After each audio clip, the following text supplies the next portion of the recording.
June 4, 1942. 0430 hours. The flight deck of the USS Enterprise, 215 miles northeast of Midway Atoll. The air is heavy with moisture, thick and clinging, the kind of air that makes cotton shirts stick to skin and turns every breath into an effort. The sky above is invisible, swallowed by dense cloud cover that hangs at 800 feet, a gray ceiling that seems to press down upon the carrier like a great hand. Rain falls in intermittent sheets, warm and relentless, driven sideways by gusting winds that howl across the steel deck.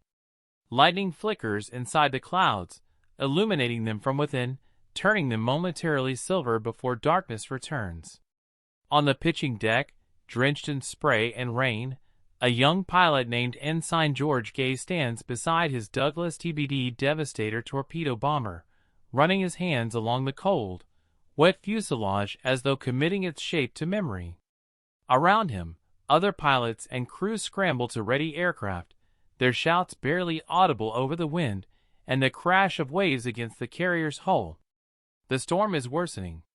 Visibility is near zero. The meteorological officer has reported conditions as unsuitable for flight operations, and several squadron leaders have recommended delaying the strike until the weather clears. But Admiral Raymond Spruance has made his decision. The Japanese carriers have been located. The window of opportunity is narrow. The strike must launch now, storm or no storm.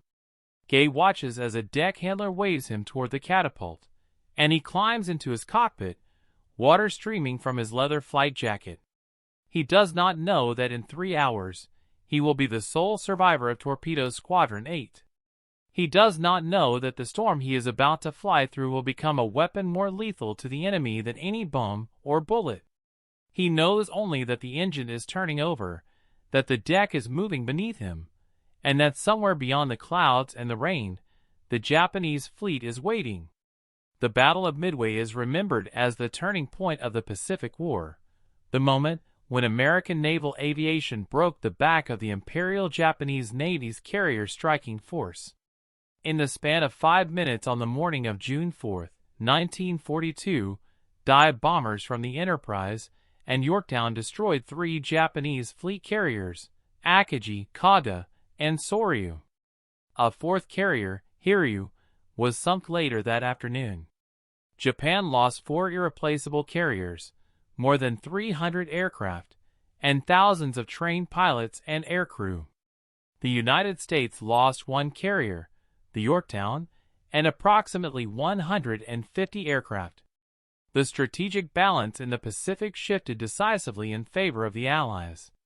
But the conventional narrative of Midway, of brave dive bomber pilots striking at the perfect moment, of Japanese complacency and overconfidence, obscures a more complex and haunting truth.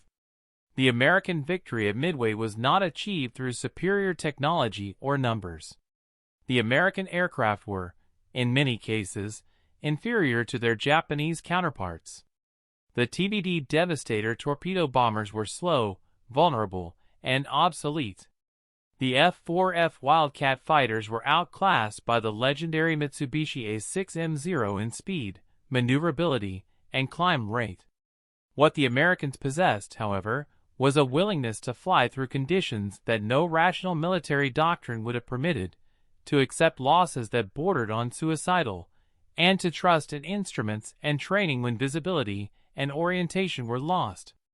And in doing so, they forced the Japanese into a storm, both literal and metaphorical, that their rigid tactical doctrine could not navigate. The storm that enveloped the Central Pacific on the morning of June 4, 1942, was not a typhoon or a hurricane. It was a massive frontal system, a convergence of warm tropical air and cooler maritime currents that generated towering cumulonimbus clouds, violent turbulence, severe icing conditions at altitude, and visibility that dropped at times to less than a quarter mile. Modern meteorology would classify it as a severe convective complex, unsuitable for flight operations even with contemporary navigation and safety equipment. In 1942, With primitive radio navigation, no radar altimeters, and rudimentary weather forecasting, flying through such a storm was an act of calculated desperation. American pilots navigated by dead reckoning, compass headings, and airspeed indicators that could be wildly inaccurate in turbulent air. They flew in loose formations that quickly disintegrated in the clouds, each pilot alone with his instruments, trusting that the heading he had been given would lead him to the enemy and not into the empty ocean. Many pilots became disoriented. Some became separated from their squadrons and never found the Japanese fleet. Others ran out of fuel searching through the clouds and ditched in the sea, their crews lost without trace. But enough aircraft, just enough, emerged from the storm at the right place and the right time to deliver a blow from which the Japanese Navy would never recover. The Japanese perspective on the morning of June 4th is one of confusion compounded by disbelief. Japanese radar technology in 1942 was rudimentary, limited to a few experimental sets aboard capital ships. Most reconnaissance and early warning depended on visual observation, scout planes, lookouts with binoculars, and the eyes of combat air patrol pilots circling above the fleet.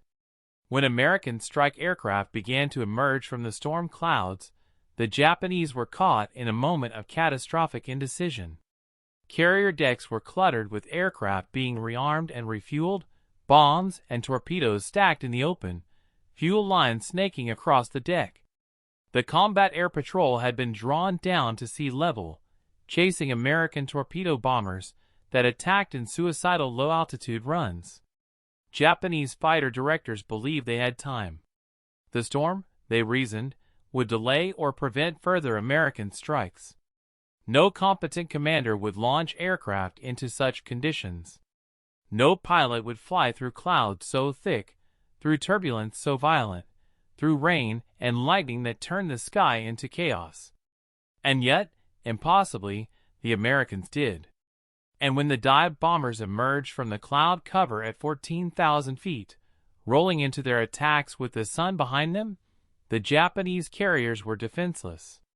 The emotional contrast at the heart of this story is the clash between doctrine and desperation, between the expected rules of engagement and the terrible improvisation forced by circumstance. Japanese naval aviation in 1942 was the finest in the world. Japanese pilots were superbly trained, veterans of campaigns in China, the Philippines, and the Dutch East Indies. Their aircraft, particularly the Zero fighter, were marvels of design, light, agile, long-ranged, capable of dogfighting at altitudes and speeds that American fighters could not match. Japanese doctrine emphasized visual coordination, tight formations, and the concentration of force. Their carriers operated as a unified striking force, a Kido butai that could deliver overwhelming air attacks with precision and timing. But that doctrine assumed clear skies, good visibility, and predictable conditions. It assumed that the enemy would behave rationally, would avoid unnecessary risk, would preserve his forces for advantageous engagements. The Americans at Midway did none of these things. They launched strikes into a storm that should have been prohibitive. They attacked in uncoordinated waves, squadrons arriving piecemeal rather than in concentrated strikes. They sacrificed entire torpedo squadrons, 41 aircraft from Torpedo 8, 6, and 3, with only 6 survivors, in low-altitude attacks that achieved almost nothing except to draw Japanese fighters down to sea level. And in doing so, they created the conditions for victory. The historical evidence for the impact of weather on the Battle of Midway is scattered but compelling. After-action reports from American pilots consistently describe flying through thick cloud cover, severe turbulence, and near-zero visibility. Lieutenant Commander Wade McCluskey, Air Group Commander aboard the Enterprise, reported that his dive bombers climbed to 14,000 feet and proceeded on course through solid overcast, breaking out on top at approximately 12,000 feet. Ensign George Gay, the sole survivor of Torpedo Squadron 8, described, flying through rain so heavy I could barely see my instruments, lightning flashing all around, the aircraft bucking and shaking like it was going to come apart. Japanese sources, meanwhile, expressed bafflement and frustration. Vice Admiral Chichi Nagumo, commanding the Japanese carrier striking force, wrote in his action report that American attacks were uncoordinated and reckless, with aircraft appearing unexpectedly from cloud cover despite unfavorable weather conditions that should have precluded flight operations. A Japanese fighter pilot, Petty Officer First Class Makoto Endo, recalled in a post-war interview, "We could not understand how they flew through that storm. We thought they were insane. Our own commanders would never have ordered such a mission. And yet they came, wave after wave, and we could not stop them all." The symbolic object of this story is the compass, small, mechanical, essential. In 1942, the magnetic compass was the primary navigation instrument for carrier-based aircraft. It was simple, reliable, and required no electrical power. But it was also subject to errors, magnetic deviation, acceleration errors, turning errors, that could lead a pilot miles off course if not carefully corrected. In clear weather, with visual reference to the horizon and the ocean, a pilot could cross-check his compass heading against landmarks, cloud formations, sun position. In the storm that morning, there were no such references. Pilots flew on instruments alone, trusting the compass needle to guide them across 200 miles of featureless ocean to a target they could not see. The compass becomes, in this narrative, the symbol of American faith in technology and procedure, the belief that training and discipline could overcome chaos and uncertainty. It also represents the fundamental difference between American and Japanese approaches to war. Japanese pilots were trained to rely on situational awareness, on visual coordination with their wingmen, on the intuitive understanding of air combat that came from experience. American pilots, facing an enemy with superior aircraft and more experienced crews, were trained to rely on instruments, on standardized procedures, on the systematic application of doctrine even when circumstances seemed hopeless. The compass, that simple needle pointing toward magnetic north, was the thread that connected the storm-tossed aircraft to their mission, the invisible line that guided them through chaos to the target. The transformation that occurred at Midway was not simply tactical or strategic. It was psychological. Before Midway, the prevailing belief in both American and Japanese military circles was that the Zero fighter and Japanese naval aviation were invincible. The Japanese had swept through the Pacific with stunning speed, sinking the British battleships Prince of Wales and Repulse, destroying American air power in the Philippines, driving the Allies from Southeast Asia. American pilots who encountered Zeros in combat reported an aircraft that could outmaneuver, outclimb, and outrun anything the United States could field. The loss rate among American fighter pilots in early 1942 was staggering. Morale was low. The prevailing wisdom was that American pilots would need years of training and better aircraft to match Japanese capabilities. Midway changed that perception. It demonstrated that courage, determination, and the willingness to accept risk could overcome technical superiority. It showed that weather, an uncontrollable, unpredictable factor, could be weaponized by a force willing to fly through it. And it revealed a critical weakness in Japanese doctrine, an inability to adapt when conditions deviated from expectations, a rigidity that left them vulnerable to the unorthodox and the desperate. June 4, 1942. 0920 hours. The Japanese carrier Akagi, flagship of the Kido Butai. The flight deck is a scene of organized chaos. Aircraft are being rearmed with bombs for a strike against the American carriers that have finally been located. Torpedoes are being removed and stored below. Bombs are being brought up from the magazines. Fuel lines are being connected.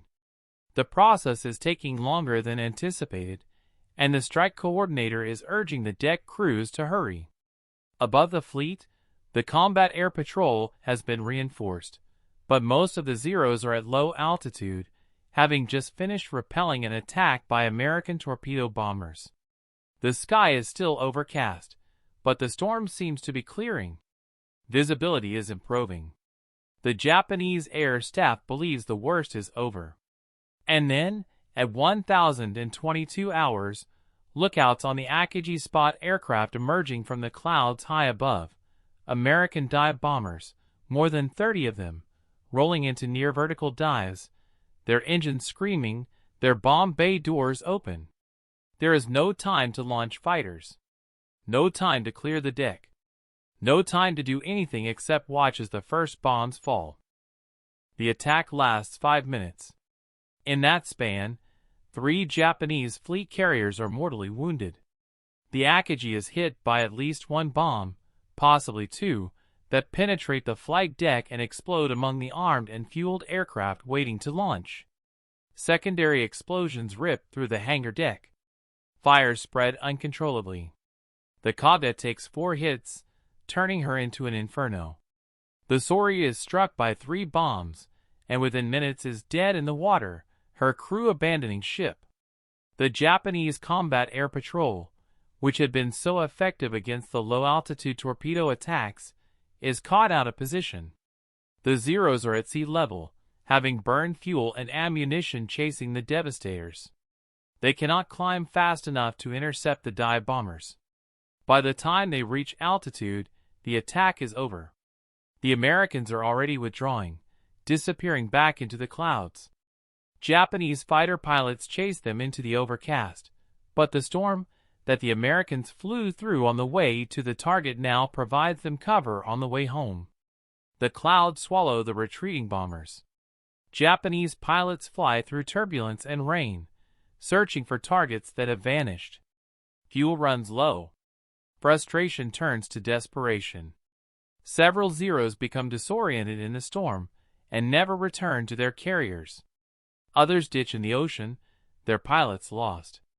The full extent of the disaster takes hours to comprehend. The Japanese fleet, which that morning had possessed 4 operational fleet carriers and overwhelming air superiority, is by afternoon reduced to 1 damaged carrier, the Hiryu, which will be sunk before nightfall. The carefully trained cadre of pilots and aircrew, the product of years of rigorous selection and training, suffers catastrophic losses. More than 200 aircraft are destroyed, and with them, the experienced mechanics, armorers, and maintenance crews that kept them flying. But beyond the material losses, something more profound has been shattered: the psychological certainty of invincibility. Japanese naval aviators had believed that their training, their aircraft, and their combat experience made them unbeatable. They had believed that American pilots were inferior, that American tactics were predictable, that American equipment was inadequate. Midway destroyed those beliefs. The Americans had flown through a storm that Japanese doctrine would have deemed impassable. They had accepted losses, entire squadrons wiped out, that seemed senseless and wasteful. And yet, impossibly, they had won. The story of the 50 squadrons that vanished is less well documented than the destruction of the carriers, but it is no less significant.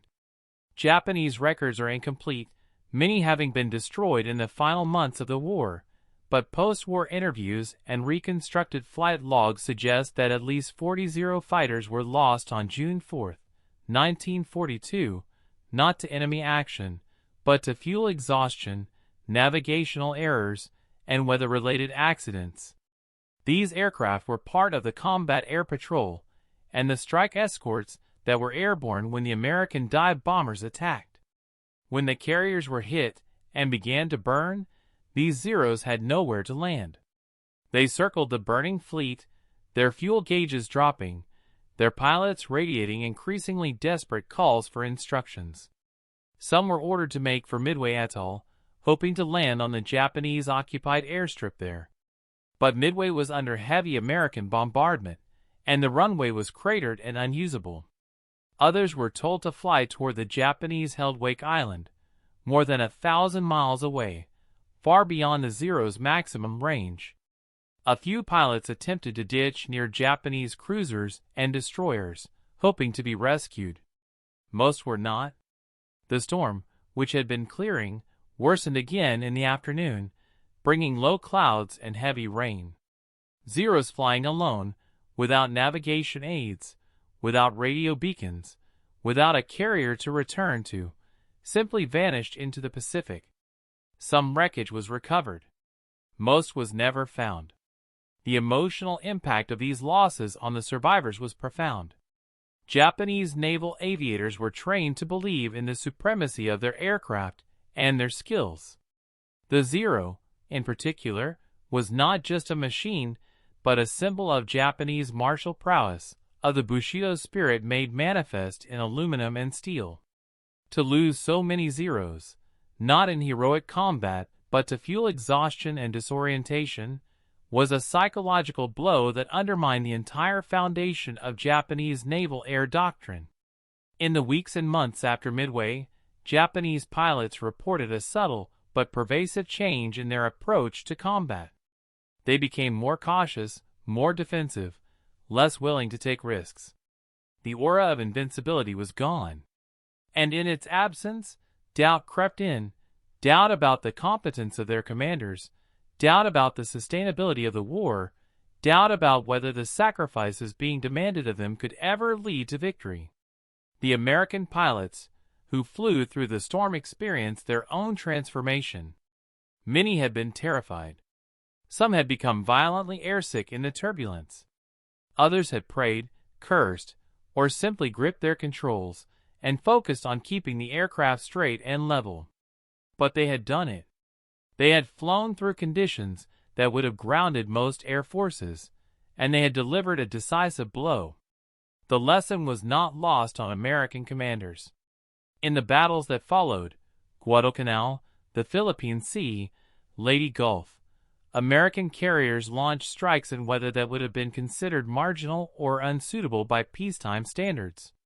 American pilots developed a reputation for aggressiveness, for pressing attacks regardless of conditions, for accepting risks that other air forces avoided. This was not recklessness.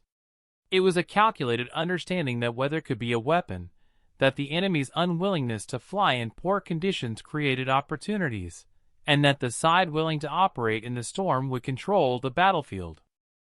The historical record shows that weather played a decisive role in numerous Pacific engagements, but Midway was the first and most dramatic example. A study conducted by the U.S. Navy's Bureau of Aeronautics in 1943 analyzed weather conditions during carrier operations and concluded that American forces launched strikes in marginal or poor weather 60% more frequently than Japanese forces. The report noted, Japanese doctrine prioritizes aircraft preservation and pilot safety, leading to conservative launch decisions. U.S. doctrine prioritizes mission accomplishment, accepting higher operational risks. This asymmetry provides U.S. forces with a significant tactical advantage, particularly in the variable weather conditions of the Central Pacific. The report went on to recommend enhanced instrument training for carrier pilots and the development of radio navigation aids to exploit this advantage further. By 1944, American carrier aircraft were equipped with YEZB homing beacons and improved radio direction finding equipment, allowing them to launch and recover in conditions that would have been impossible in 1942. The Japanese, lacking equivalent technology and hampered by declining pilot quality, as experienced aviators were killed and replaced by hastily trained novices, fell further behind. The compass, that simple mechanical instrument, continued to be the primary navigation tool for carrier pilots throughout the war. But its symbolic significance grew. In pilot training courses, instructors emphasized trusting your instruments as a fundamental principle of survival. Pilots were taught to ignore their inner ear, to disregard the sensations of their body, to believe the compass and the artificial horizon even when their instincts screamed that the instruments were wrong. This was psychologically difficult, counterintuitive, a denial of the body's natural orientation. But it was essential. Spatial disorientation, the inability to determine one's position and orientation in three-dimensional space, killed more pilots in poor weather than enemy action. The Japanese, who emphasized visual flying and formation discipline, suffered disproportionately from this phenomenon. American pilots, trained to trust their instruments, survived. The compass became the symbol of that survival, the needle that pointed toward home when every other reference was lost. July 1942. 1 month after Midway. A Japanese naval air base on Truk Atoll. Pilots from the reconstituted carrier air groups gather for a briefing on lessons learned from the battle. The atmosphere is somber. Many of the men in the room are replacements, hurriedly trained to fill the gaps left by the losses at Midway. The briefing officer, a lieutenant commander who survived the sinking of the Akagi, describes the American attacks, the weather conditions, the uncoordinated but relentless waves of torpedo bombers and dive bombers. He emphasizes the need for better air search radar, for improved combat air patrol coordination, for faster deck handling procedures. But the questions from the assembled pilots reveal a deeper unease. How, they ask, did the Americans navigate through the storm? How did they find the fleet when visibility was near zero? How did they coordinate their attack when radio silence was maintained? The briefing officer has no answers. He admits that Japanese intelligence does not understand how the Americans accomplished what they did.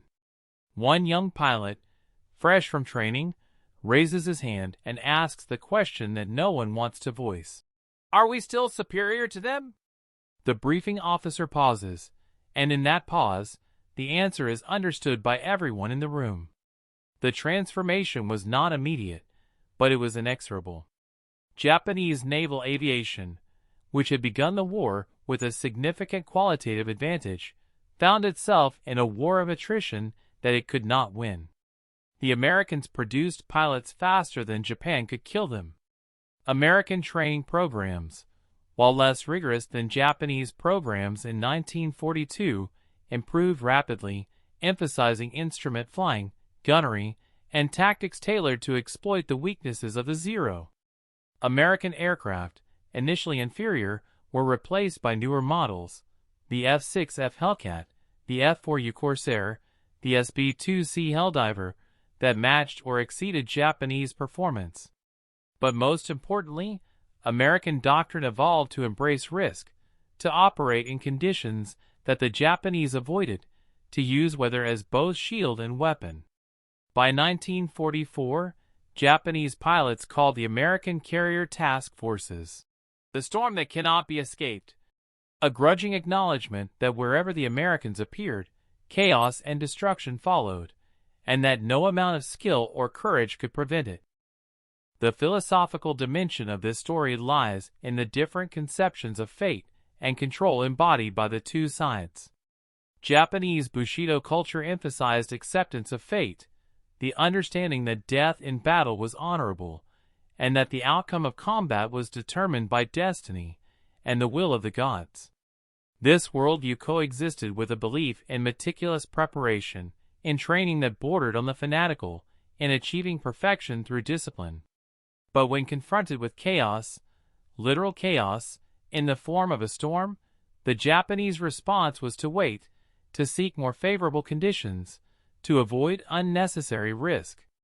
The American worldview, rooted in pragmatism and engineering, saw chaos as a problem to be solved, a variable to be managed, an obstacle that could be overcome through training, technology, and determination. The storm was not fate. It was weather, and weather could be flown through. This difference in perspective, passive acceptance versus active mastery, manifested in 1,000 small decisions, in 1,000 tactical choices that cumulatively determined the outcome of the war. The compass needle, swinging in its housing, pointing always toward magnetic north, becomes the perfect symbol of this difference.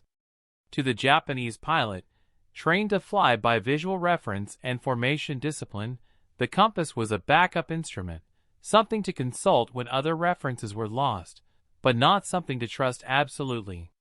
To the American pilot, trained from his first flight to rely on instruments, the compass was primary. It did not waver. It did not lie. It pointed toward truth, toward orientation, toward home. And in the storm, both the literal storm of June 4, 1942, and the metaphorical storm of the Pacific War, that unwavering needle was the difference between life and death, between victory and defeat. August 1945. The war is over. Japan has surrendered. In the years since Midway, the Imperial Japanese Navy has been systematically destroyed. Its carriers are gone, sunk in battles from the Philippine Sea to Leyte Gulf. Its pilots are gone, killed in combat or expended in kamikaze attacks. Its bases are gone, bombed into rubble or bypassed and isolated. The storm that began at Midway has grown into a typhoon that has swept away the entire edifice of Japanese naval power. In a small town in Iowa, Ensign George Gay, the sole survivor of Torpedo Squadron 8, returns home. He is 25 years old and looks 50. He does not speak much about the war, about the morning he flew through the storm, about the 41 men of his squadron who did not return. He keeps a compass on his desk, a standard-issue Navy aircraft compass that he salvaged from a wrecked Devastator in 1943. It no longer works. The fluid has leaked out, the needle is bent, but he keeps it anyway. When asked why, he says only, "It brought me home." The epilogue of this story is written not in victory parades or peace treaties, but in the quiet acknowledgement of what the storm represented. The storm was chaos, unpredictability, the indifferent violence of nature that cares nothing for doctrine or training or national destiny. The Japanese, for all their skill and preparation, could not master the storm. They avoided it, waited for it to pass, and in doing so, ceded the initiative to an enemy less skilled but more willing to embrace risk. The Americans flew through the storm because they had no choice, because desperation and determination overruled caution, because they believed that the instruments in their cockpits and the training in their minds could guide them through chaos to the target. And they were right. The storm became their ally, concealing their approach, disrupting Japanese coordination, providing cover for their withdrawal.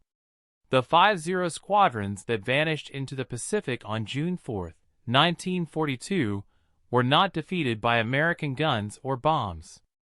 They were defeated by fuel exhaustion, by disorientation, by the storm that their own doctrine had taught them to avoid.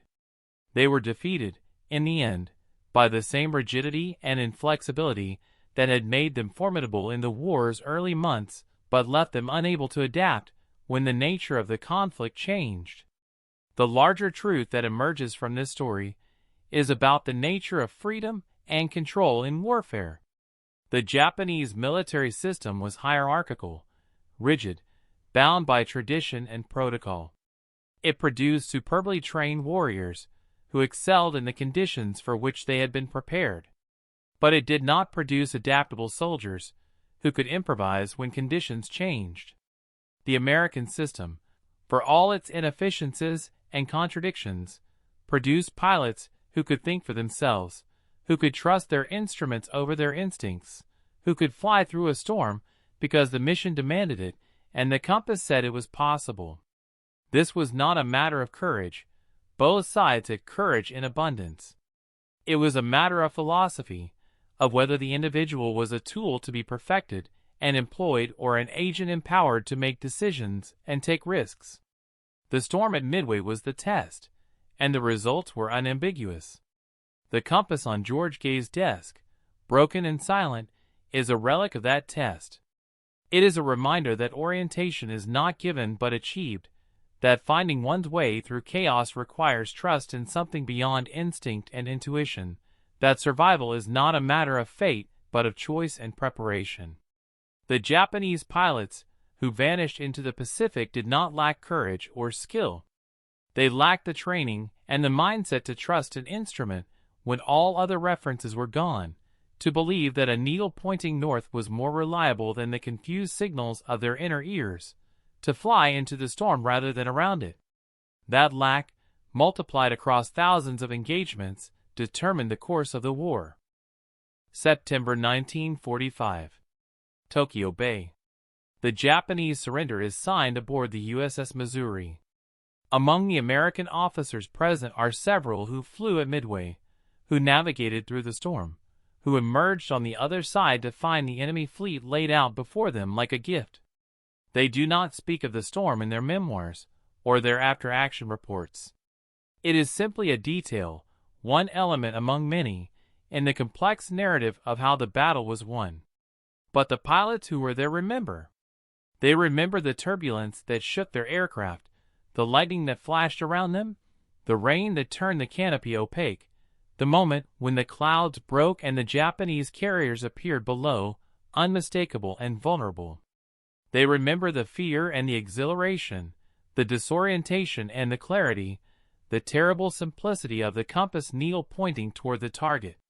And they remember the Zeros that chased them back into the clouds, the enemy fighters that pursued them into the storm and did not emerge, the aircraft that simply disappeared as though the sky had swallowed them. The final reflection must address what the storm teaches us about the nature of conflict and the limits of preparation. The Japanese believed that superior training and superior equipment would deliver victory. They were not wrong. In the early months of the war, those advantages proved decisive. But they underestimated the power of desperation, the effectiveness of risk-taking, and the value of adaptability.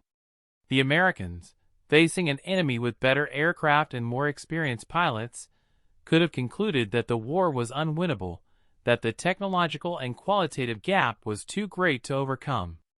Instead, they chose to fly through the storm, to trust their instruments, to accept losses that seemed unbearable in pursuit of a mission that seemed impossible. That choice, made by individual pilots in individual cockpits on a gray morning in June 1942, changed the trajectory of the war. It demonstrated that wars are not won only by those with the best equipment or the most rigorous training, but by those willing to endure the storm, to navigate through chaos, to trust that the compass will guide them home. The compass, that simple instrument of needle and card and fluid, becomes in the end a symbol of something larger than navigation. It becomes the symbol of moral orientation, of the belief that there are fixed points in a chaotic world, that truth and purpose exist even when all other references are lost. The Americans at Midway trusted their compasses because they had been trained to, because their doctrine and their culture emphasized the mastery of technology over the submission to fate. The Japanese, for all their courage and skill, did not have that same trust, and in the moment of crisis, when the storm enveloped them and the carriers burned beneath them, that lack proved fatal. 50 squadrons vanished into the Pacific not because they were shot down, but because their pilots could not find their way home. The storm, which the Americans had flown through, became for the Japanese an impassable barrier, a chaos that consumed them. The legacy of that morning endures. The Battle of Midway is studied in every military academy, analyzed in countless books and documentaries, commemorated in monuments and memorials. But the story of the storm, of the decision to launch into conditions that should have been prohibitive, of the pilots who trusted their compasses and flew through chaos to deliver a decisive blow, that story is less often told. It is a quieter story, less dramatic than the image of dive bombers plunging toward burning carriers, but no less important.